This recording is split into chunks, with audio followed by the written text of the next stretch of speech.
On va parler de cette liste de Didier Deschamps parce que vous le savez, en 2020, Didier Deschamps tente la défense à 5. Et puis, en 2 ans, on a vu que ça marchait, que ça marchait pas. En tout cas, il a changé de système. Et puis, hier soir, il nous donne sa liste, le bon vieux Didier. Et là, il nous annonce le retour à la défense à 4. On écoute le sélectionneur des Bleus. L'option n'est pas une défense à 3, mais ça sera une défense à 4.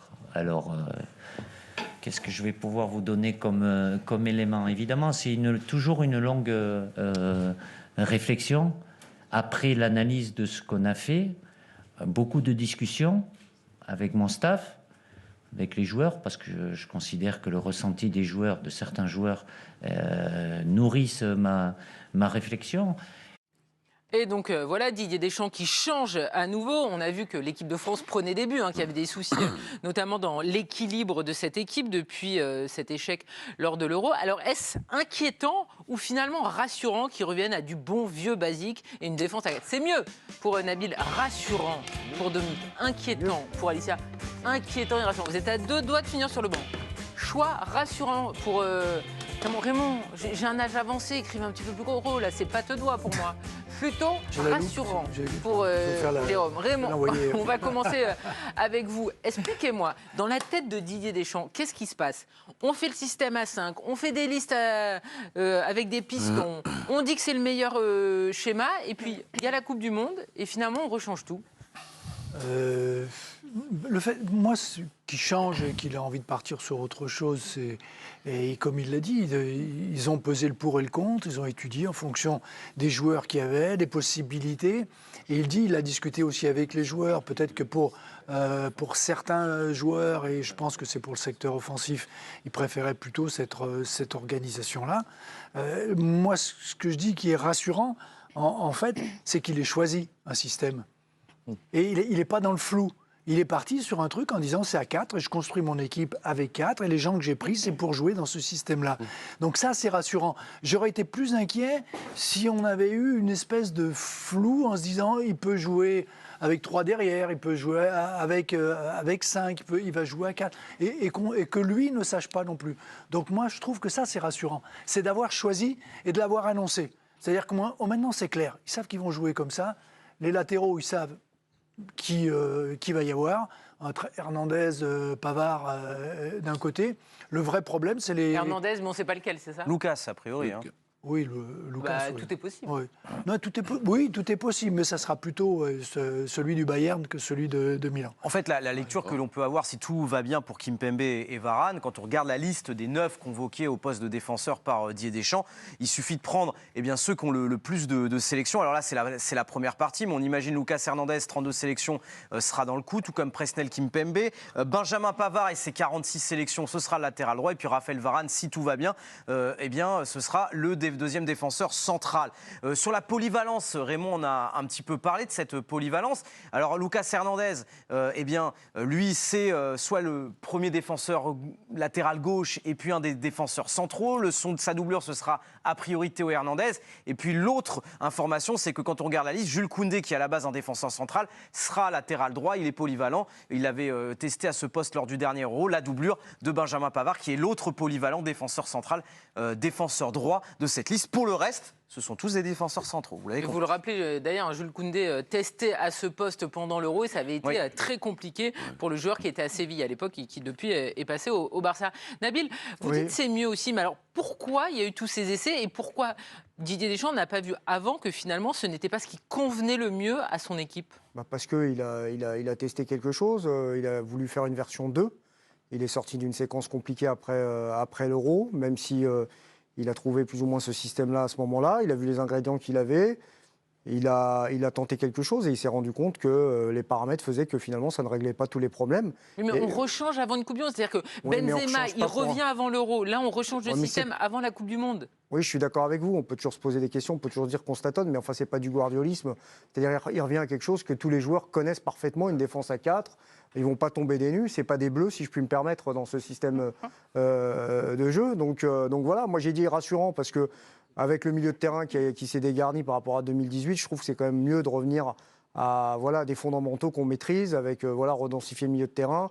Alors bon, moi je ne suis pas fan forcément des latéraux des latéraux de formation de défenseur central. Ça, c'est un autre sujet, mais on en reviendra. Ensuite, le système en 3-5-2 ou 3-4-3, appelez ça comme vous voulez, il y avait une asymétrie à chaque fois sur les pistons.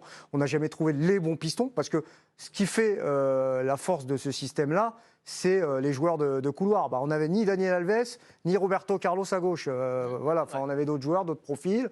On s'est rendu compte qu'il y avait, parfois on mettait Coman à contre-emploi, Pavard qui était perdu, Koundé, il a beau être super polyvalent, c'était pas là où il était le plus à l'aise. À gauche, on a commencé à trouver une solution avec Théo Hernandez. Il n'était pas amoureux de Ferland Mendy. D'ailleurs, Ferland Mendy n'est même pas dans la liste. On a même pensé à comment. Voilà, donc on se rend compte qu'il y a la force de ce système-là. On n'a pas des hommes forts dans les couloirs. Si vos hommes forts sont ceux du couloir, vous allez plutôt vers ce schéma-là, mais nos hommes forts, ils sont plutôt devant. Donc vous créez des conditions pour les mettre dans la meilleure situation possible. Donc moi, je trouve que c'est rationnel, en fait. Et à un moment... Il faut être rationnel. À un moment, il ne faut pas trop se compliquer la vie. C'est pas comme en club, le 3-5-2, tu le testes en club sur 4-5 matchs, ça ne marche pas. 4-5 matchs en équipe de France, ça veut dire 6 mois.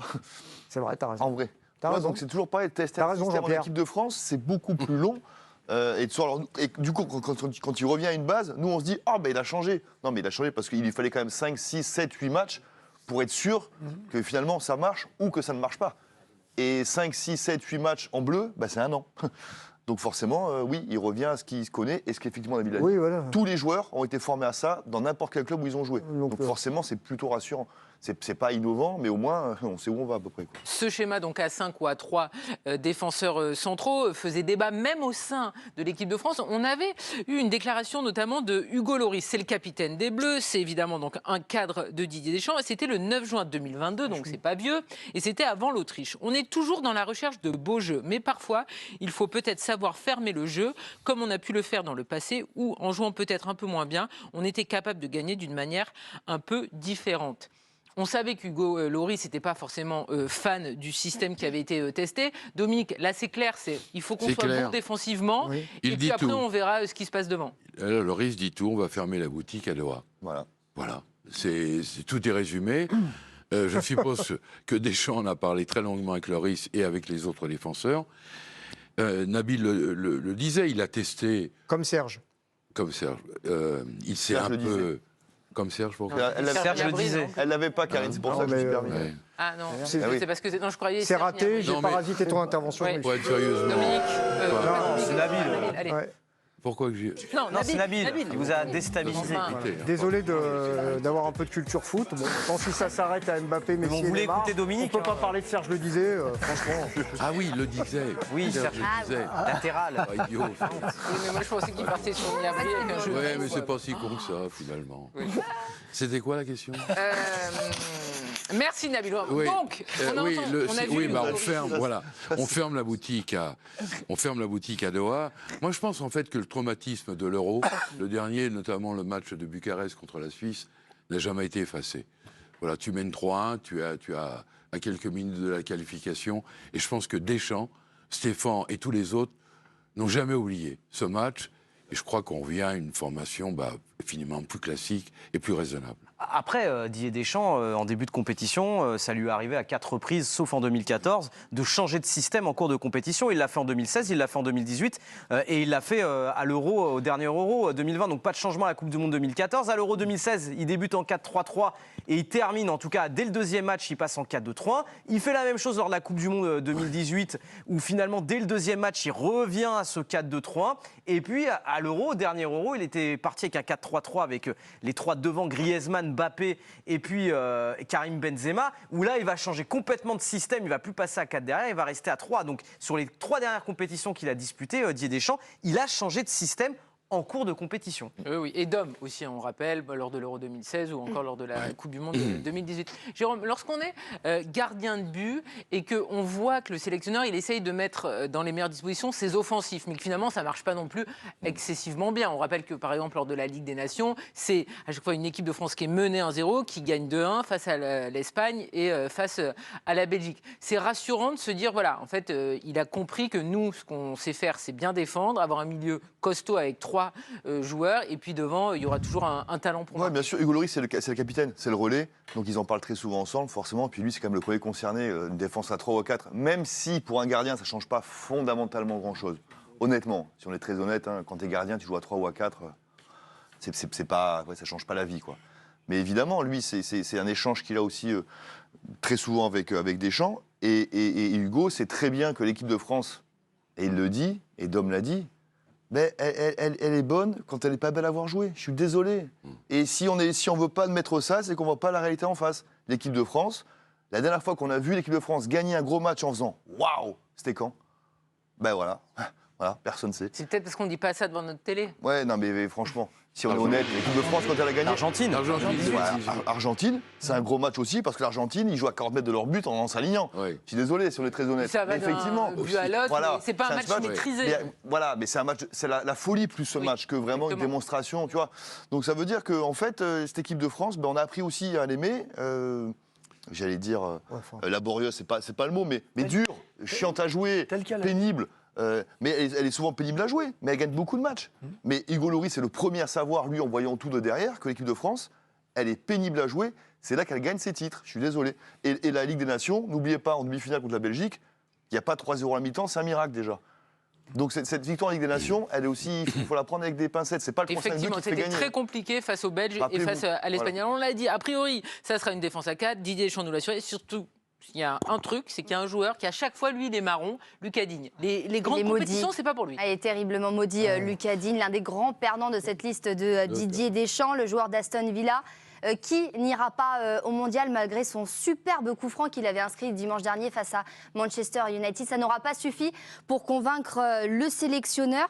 Lucas Digne, on l'a dit, qui devient maudit en Coupe du Monde. Il était bien présent en 2014 au Brésil, mais il avait déjà subi un gros coup dur en 2018. C'était Benjamin Mendy qui l'avait devancé un peu au dernier moment, alors que Mendy n'était pas forcément au top de sa forme à ce moment-là.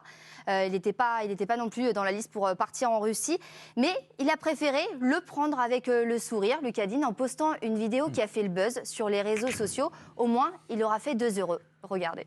Papa, il reste avec nous. Papa, il reste avec nous. Dis-nous, papa, il reste avec nous.